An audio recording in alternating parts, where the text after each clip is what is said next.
వాటన్నింటినీ దూరంగా తరిమేసేటటువంటిదిగా ఘంటానది అని చెప్పబడుతుంది.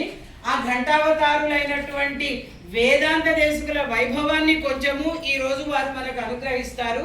అదే విధంగా ఇంకొకటి ఏమిటంటే ధనుర్మాసం కాబట్టి తిరుప్పావయన్న గోదాదేవన్న వేదాంత దేశకుల వారికి ఎలాగైతే భగవద్ రామానుజుల వారికి ఎంత ప్రీతికరమో ఎంత అభిమానమో దేశకుల వారికి కూడా గోదాదేవి పట్ల అంతటి భక్తి ప్రపత్తులు ఉండడము వారు మనకు గోదాస్తుతిని అనుగ్రహిస్తూ గోదాదేవి వైభవాన్ని మొట్టమొదటి శ్లోకంలోనే చక్కగా చెప్పారు.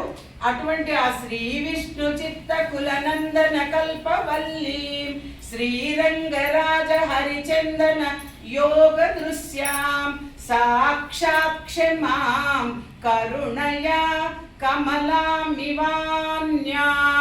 అంత వైభవంగా వారు గోదాస్తుతిని అలా మొదలుపెట్టి 29 శ్లోకాలలో చెప్పారు.